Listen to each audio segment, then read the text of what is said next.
Je vous invite à lire juste 3 versets. L'évangile de Jean, le chapitre 1er, le verset 29. Le lendemain, il vit Jésus venant à lui, et il dit, voici l'agneau de Dieu qui ôte le péché du monde. Amen. Amen. Le chapitre 3, le verset 16 et 17. Car Dieu a tant aimé le monde qu'il a donné son Fils unique, afin que quiconque croit en lui ne périsse point, mais qu'il ait la vie éternelle. Le verset 17. Dieu, en effet, n'a pas envoyé son Fils dans le monde pour qu'il juge le monde, mais pour que le monde soit sauvé par lui. Amen. À chaque fois que j'ai prêché ici, le Seigneur a mis à cœur, sans les papiers. Et quand j'ai préparé mon message, une petite idée qui vient dans mon cœur, d'écrire sur les papiers. Mais c'est encore difficile d'écrire la langue française que je ne connais pas. Et le Seigneur m'a dit, si tu partiras un jour à Cotonou, c'est facile pour toi de prêcher. Je ne vous dis pas que je vous quitterai, je partirai, non. C'est juste, le Seigneur m'a dit de mettre tout sur un papier. C'est pour ça que j'écris tout mon message sur quelques feuilles. Ici, nous voyons ici que le monde, aujourd'hui, depuis le jardin d'Éden, était sous la puissance du diable. Était sous la puissance des ténèbres. Et la puissance du diable, c'est le péché. C'était la première fois que le monde a entendu ce verset, ces paroles, que voici l'agneau de Dieu qui ôte le péché du monde. C'était la première fois que le monde a entendu cette parole, cette belle parole qui vient de Dieu. C'est Jean-Baptiste qui a annoncé cette parole. Voici l'agneau de Dieu qui ôte le péché du monde. C'était la première fois et c'est la dernière fois. Il n'y a que lui seul qui peut effacer le péché de l'homme. Il n'y a pas d'autre. Il n'y a que Jésus seul, le Fils de Dieu, qui peut effacer le péché de l'homme. Il est le Fils de Dieu. Il est le Fils de Dieu. Mais il est homme aussi. C'est par sa nature humaine qu'il a effacé le péché de l'homme. Pas avec sa nature divine, non. C'est par sa nature humaine qu'il a effacé le péché de l'homme. Car Dieu l'a formé à son Fils, un corps comme nous. Il y a le sang. C'est sa nature humaine qu'il a effacé le péché de l'homme. Nous trouvons dans Romains chapitre 8, versets 1 à 4. Il n'y a donc maintenant aucune condamnation pour ceux qui sont en Jésus-Christ. En effet, la loi de l'esprit de vie en Jésus-Christ m'a affranchi de la loi du péché et de la mort. Car j'offre impossible à la loi, parce que la chair la rendait sans force.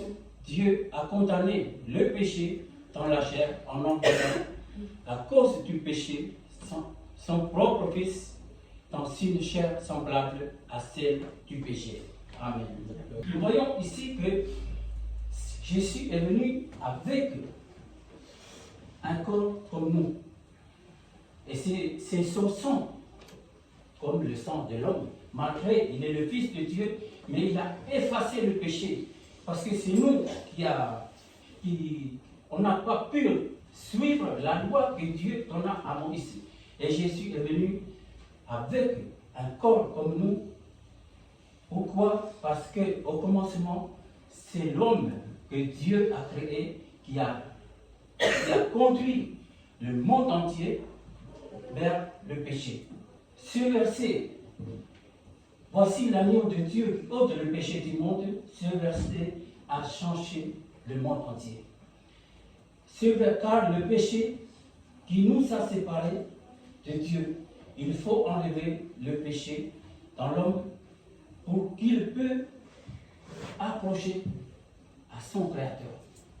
Et le verset fait troubler la puissance du diable. Nous trouvons dans Luc 7, 48, 50, une femme pécheresse qui est venue à Jésus. Et il est venu à Jésus, frères et sœurs, sans demander à Jésus pardonnement. Elle n'a pas demandé à Jésus, Seigneur, pardonne-moi. Non, elle est venue à Jésus, rester à ses pieds. Et elle a commencé à pleurer. Et ses larmes mouilla les pieds de Jésus. Elle a essuyé avec ses cheveux. Et il ne cessait pas de baisser les pieds de Jésus. Et il a parfumé avec le parfum qui vient avec lui. C'est pour ça qu'à la fin, Jésus dit à la femme, femme, ta foi t'a sauvée. Et il dit à la femme, des péchés sont pardonnés. La femme est venue sans demander à Jésus le pardon de ses péchés. Mais Jésus, il est venu pour le pardon du péché du monde entier. Il sait que cette femme est venue avec son pardon. Et il a dit à la fin, femme, tes péchés sont pardonnés. Et tous ceux qui sont dans la maison de Simon sont dit que qui est cet homme qui peut pardonner comme si même les péchés. Et Jésus dit à la femme, ta foi t'a sauvé, va en paix. Et c'est ça, frères et sœurs, que Jésus a mis dans nos cœurs. C'est la paix. Parce qu'après le pardon de nos péchés, c'est la paix. C'est la paix qui nous a donné. Et dans Jean 8, Jean 8, le verset 11, on trouve aussi une autre femme pécheresse que les scribes et les pharisiens l'ont amenée à Jésus parce qu'ils l'ont trouvé, cette femme a commis une faute d'adultère. Et Jésus dit à eux, celui qui n'a pas commis un péché, jette le premier la pierre.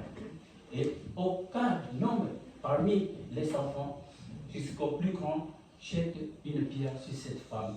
Pourquoi? Parce que nous sommes tous des péchés.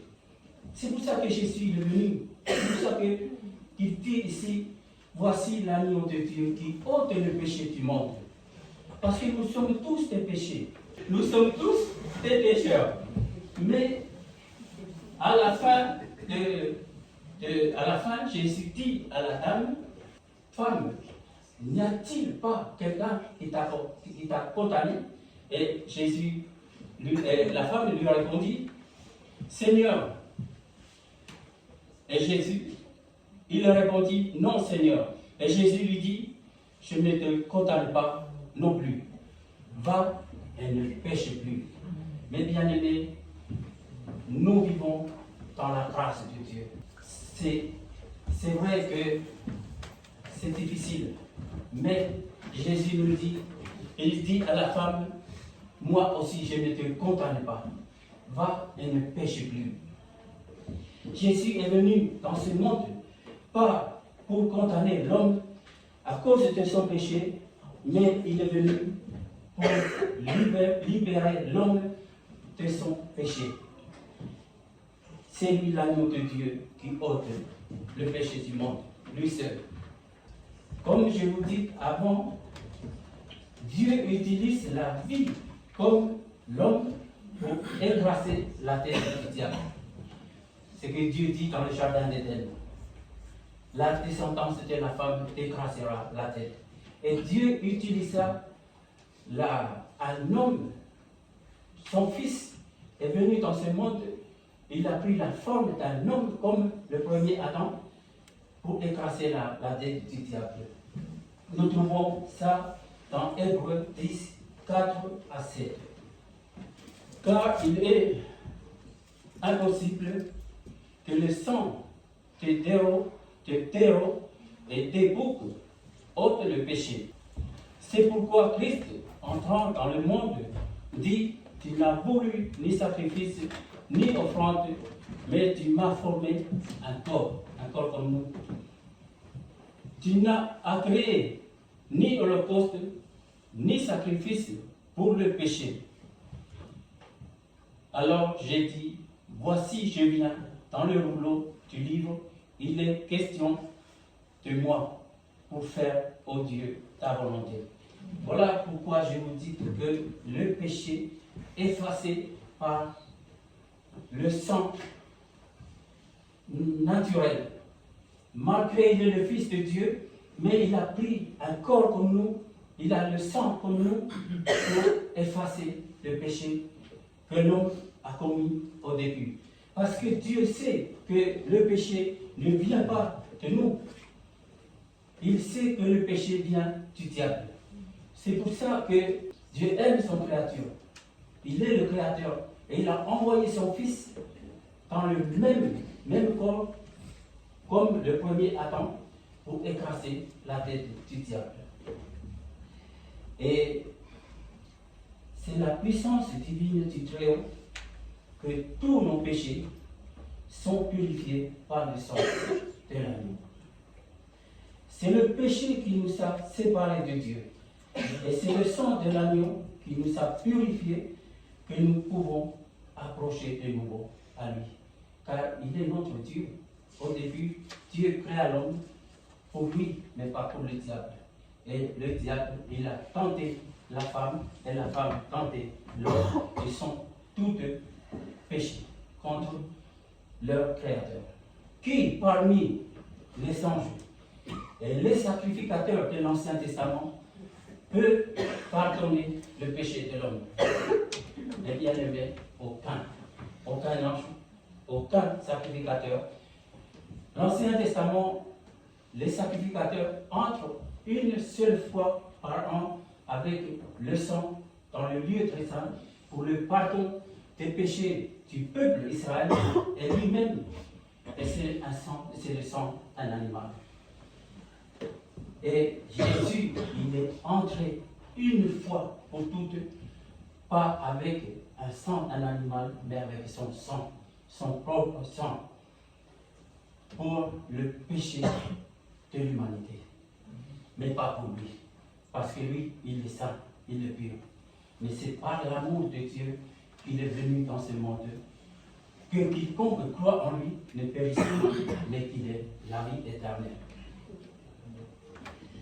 Et pourquoi l'homme, c'est ça ma question, pourquoi l'homme ne veut pas venir à lui pour enlever le travail du diable, pour enlever le péché? Les bien-aimés, l'homme préfère les ténèbres que la lumière, parce que ses œuvres sont mauvaises. C'est la Bible qui dit, c'est pas moi. Dieu connaît tous les cœurs de tout le monde dans ce monde. Et nous, frères et sœurs, nous, si Jésus nous a pas donné le pouvoir de devenir enfant de Dieu, c'est ce qu'il dit dans le chapitre 1er de l'évangile de Jean, nous ne pouvons pas. Nous ne pouvons pas. C'est la grâce que Jésus nous a donné le pouvoir de devenir enfant de Dieu. Au début du chapitre, il a dit qu'elle était dans le monde, et le monde a été fait par elle. Elle est venue chez les siens, mais le monde ne l'a pas accueillie. Elle est venue chez les siens, et les siens ne l'ont pas accepté. Mais à tous ceux qui croient en son nom, à tous ceux qui l'ont accepté, elle a donné le pouvoir de devenir enfant de Dieu. La parole. Mais, frères et sœurs, c'est difficile pour l'homme de quitter ce monde avec ses plaisirs. C'est difficile pour l'homme de quitter ses amis, de quitter sa famille, de quitter surtout le péché. malgré que le péché, l'homme savait que ce n'est pas bien, mais il veut vivre dans le péché. Je prends un exemple. Si un homme vivait avec une femme, trompe sa femme avec une autre femme, malgré il sait bien que ce n'est pas bien, mais après ça, il veut continuer encore. N'est-ce pas les hommes? Malgré ça, c'est bon, nous ne faisons pas aujourd'hui parce que nous savons, mais je pense à l'époque, l'homme c'est toujours comme ça. Il sait bien que ce n'est pas bien pour sa famille, ce n'est pas bien pour lui-même, mais il veut continuer encore à vivre dans le péché. Et voici l'agneau de Dieu qui ôte le péché du monde. Le verset nous dit, voici l'agneau de Dieu qui ôte le péché du monde. Dieu, je vais retourner un peu en arrière, Dieu mit Abraham à l'épreuve. Dieu dit à Abraham, prends ton fils, ton unique, celui que tu aimes, va vers la montagne de Moria, je te dirai là où tu m'offres ton fils en holocauste. C'est dur, mais c'est là que la Bible déclare Abraham, c'est le père de la foi. Abraham, je pense que, en tant que père de la foi, il plaçait toujours sa confiance à son Dieu. La Bible dit que un beau matin, Abraham se leva un beau matin et il a pris son fils avec ses serviteurs en allant vers la montagne de Moria. Arrivé à l'endroit, il dit à ses serviteurs, attendez-nous ici, et moi et le jeune, on va monter vers la montagne. En montant vers la montagne, Isaac posa une question à son père. Père, et Abraham lui répondit, voici mon fils. Et Isaac lui dit, voici le feu et le bois. Mais où est l'agneau pour l'holocauste? Vous savez, c'est un grand garçon, ce n'est pas un bébé, c'est un grand garçon parce qu'il savait, l'holocauste, il faut avoir un agneau. Et Dieu, Abraham dit, mon fils, Dieu pourvoira lui-même pour l'agneau, pour l'holocauste. Parce que ce n'est pas Isaac, l'agneau pour l'holocauste. C'est le Fils de Dieu. Ici, Dieu veut montrer à Abraham ce que je te dirai, ce que je te dis, je ferai plus tard. Mais bien aimé,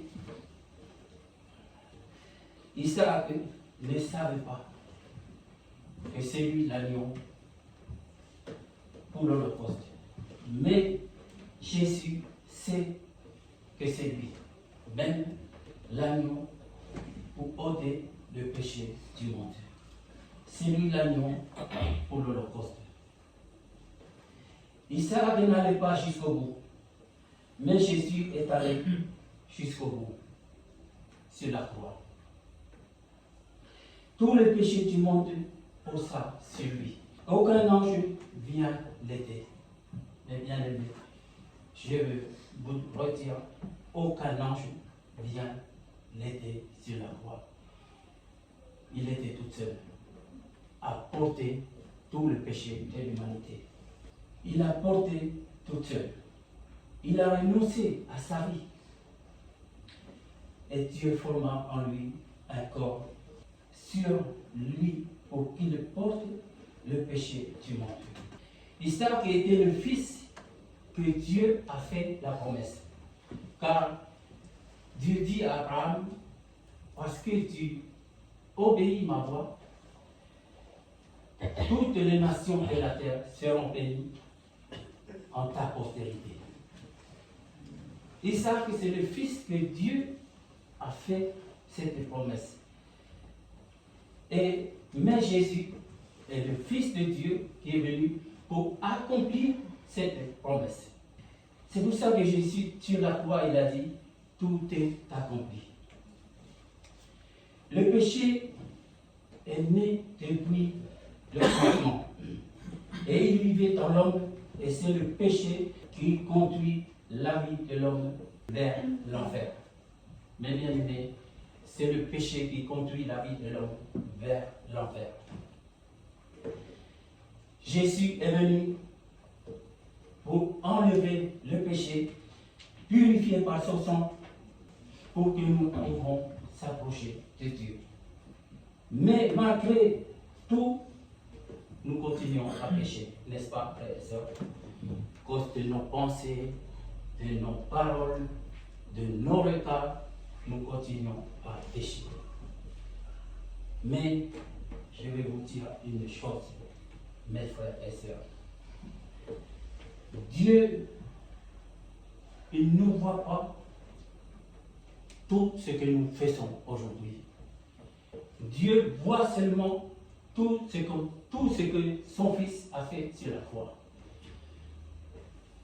Parce que cette promesse est accomplie. Cette promesse est faite. Dieu, il a dit à Abraham, prends ton fils, ton unique, celui que tu aimes. Mais Dieu, il n'a pas voulu qu'Abraham accomplisse. Ce n'est pas Abraham qui va accomplir, c'est Dieu même. Et je vais vous poser une question. Qui au-dessus de Dieu, qui peut dire, ne fais pas ça, comme il a fait à Abraham?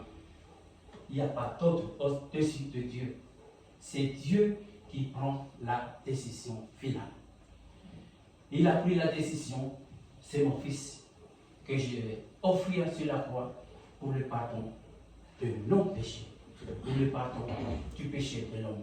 C'est pour ça que je vous dis que nous continuons à pécher, mais quand David a péché, il est venu devant Dieu et il a dit, Dieu, c'est à toi seul que j'ai péché, pardonne-moi. Et David ne retourne plus à son péché. Et c'est ça que Dieu veut que nous faisons aujourd'hui. Nous connaissons que nous avons fait du mal et ne retourne pas. Dieu pardonne tout le temps pour ses enfants. Dieu donna un bélier à la place d'Isaac, pour offrir à la place d'Isaac. Mais dans le monde, on ne peut pas trouver quelque chose pour offrir à la place de Jésus-Christ. Car c'est lui l'agneau de Dieu qui ôte le péché du monde. Lui seul, il n'y a pas d'autre. Il a été maltraité et opprimé, et il n'a point ouvert la bouche, semblable à un agneau qu'on mène à la boucherie. Une brebis muette devant ceux qui l'attendent. Il n'a point ouvert la bouche. Esaïe 53, verset 7. Mais bien aimé, le Fils de Dieu, le roi des rois, le Seigneur des seigneurs, c'est lui qui a fait des miracles, c'est lui qui a ressuscité les morts, c'est lui qui a guéri des malades, qui pardonne les péchés devant le monde, et il n'a point ouvert sa bouche à ceux qui l'ont maltraité, à ceux qui l'ont opprimé.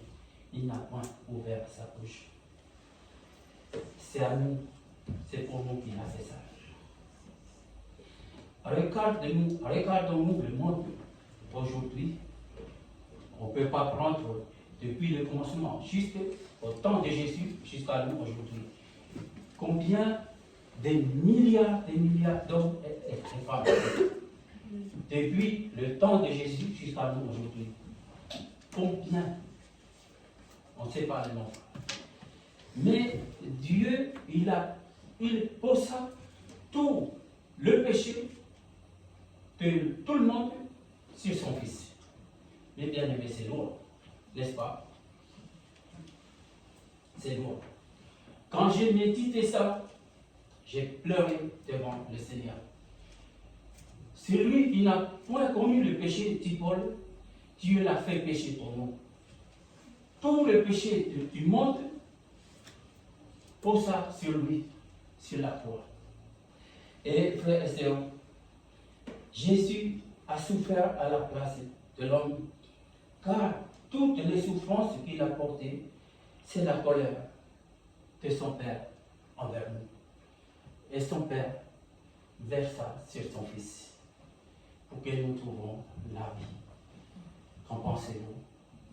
La colère de Dieu, parce que l'homme a désobéi Dieu, il a fait tomber sur son Fils. Et sur lui, toute la colère de son Père, pour nous réconcilier avec Dieu.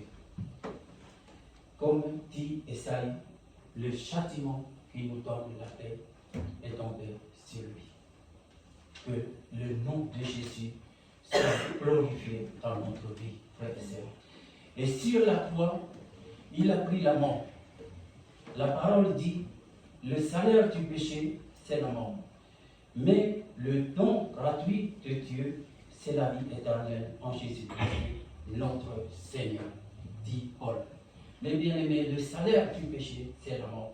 C'est pour ça que le Fils de Dieu, celui qui n'a point connu le péché, mourut à la croix, parce qu'il a pris la mort que Dieu décida pour nous. Car dans le jardin d'Éden, Dieu dit à l'homme, le jour où tu mangeras, tu mourras. Et l'homme décida la mort. Et parce que Dieu aime l'homme, il a envoyé son Fils, Jésus-Christ, pour qu'il mourût à la croix, pour que nous trouvions la vie éternelle. C'est pour ça que Paul dit ici, le salaire du péché, c'est la mort, mais c'est le don gratuit de Dieu, c'est la vie éternelle en Jésus-Christ, notre Seigneur. Amen. Il a pris la mort. Jésus a pris la mort pour fermer la porte de l'enfer pour l'homme. Et il ressuscita pour ouvrir la porte du ciel pour l'homme. Amen. Quand Jésus est né, Satan savait que c'est lui, la descendance de la femme, qui va écraser sa tête. Et il poussa Hérode de tuer tous les enfants à Bethléem. Mais, frères et sœurs, Jésus-Christ ne peut pas mourir en dehors de la croix. Le pardon du péché de l'homme, c'est la croix. Hérode voulait tuer tous les petits enfants à cause de l'étoile qui conduit les mages vers Jérusalem. Et il veut tuer tous les petits enfants pour que l'enfant Jésus, mourût au milieu des petits enfants. Mais Jésus ne peut pas mourir en dehors de la croix. C'était la croix que Dieu décida. Son Fils mourut à la croix pour le pardon du péché de l'humanité. Abraham obéit Dieu. Et Isaac obéit Abraham. Et voilà pourquoi que la Bible dit Abraham est le père de la foi. Et Jésus obéit Dieu. Parce que Dieu, c'est son Dieu et son Père. Et il a dit dans la parole, Jésus nous dit dans sa parole, je monte vers mon Dieu je monte vers mon Père et votre Père, vers mon Dieu et votre Dieu. Mais bien aimé, il faut que nous obéissions Dieu autant que notre Père. C'est notre Père, c'est notre Dieu. Il faut que nous obéissions sa parole. Il faut que nous vivions selon sa parole. Il est notre Dieu, il est notre Père. C'est Jésus qui a dit. Et notre Père est saint. Notre Père est saint. Et si tu crois que tes péchés sont pardonnés, sont effacés, Dieu les a oubliés aussi. Si tu crois, mon frère, ma soeur, que tes péchés sont pardonnés, sont effacés, et Dieu les a oubliés, voici ce que dit la parole. Mais puisque c'est lui qui vous a appelé les saints, vous aussi soyez saints dans toute votre conduite. Selon qu'il est écrit, vous serez saints, car je suis saint. Amen. Genèse 22, 15, Isaac, c'est le fils d'Abraham que Dieu a fait la promesse. Toutes les nations de la terre seront bénies en ta promesse, parce que tu as obéi ma voix. Jésus a obéi son Père jusqu'au bout, c'est-à-dire jusqu'à la mort de la croix. C'est à nous qu'il a fait, car c'est lui, l'agneau de Dieu, qui ôte le péché du monde. Mais c'est pour nous qu'il a fait tout ça. Dieu aime le monde, mais l'homme n'a pas trouvé quelque chose dans le monde pour offrir à Dieu, pour demander pardon. C'est Dieu qui nous a donné. Mais bien aimé, l'homme, c'est lui qui a construit le mur entre lui et Dieu, le péché. Et il n'a pas pu trouver quelque chose, une solution pour détruire ce mur. C'est Dieu qui nous a donné le moyen, c'est le sang de son Fils, Jésus-Christ. L'homme n'a pas trouvé aucune solution pour s'approcher à Dieu, mais c'est Dieu qui nous a donné la solution, une seule, pas deux. Et la solution, c'est son Fils est venu vers nous. La solution que Dieu donne à l'homme, c'est la vie éternelle. Pas la mort éternelle, mais c'est la vie éternelle. Romains 6, 23, car le salaire du péché, c'est la mort, mais le don gratuit de Dieu, c'est la vie éternelle en Jésus-Christ, notre Seigneur. Mais bien aimé, Dieu veut que tous nos péchés posent tout sur son Fils. Car lui seul qui peut porter sur la croix le péché de l'humanité. C'est lui l'agneau de Dieu qui ôte le péché du monde. Et aucun homme, aucune femme peut remplacer Jésus-Christ. Et aucun ange vient du ciel pour aider Jésus pendant ses souffrances. Il a porté toute seule tout le péché de l'humanité, car c'est lui l'agneau de Dieu qui ôte le péché du monde, que quiconque croit en lui ne périsse point, mais qu'il ait la vie éternelle. Mais bien aimé, que le Seigneur bénisse sa parole, que le Seigneur bénisse chacun et chacune de nous, pour que nous ne n'oublions jamais toutes les souffrances que le Fils de Dieu a subies à cause de nos péchés.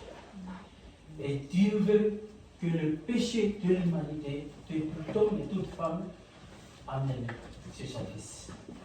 Car c'est lui l'agneau de Dieu qui ôte le péché du monde. Que le Seigneur bénisse sa parole abondamment. Amen.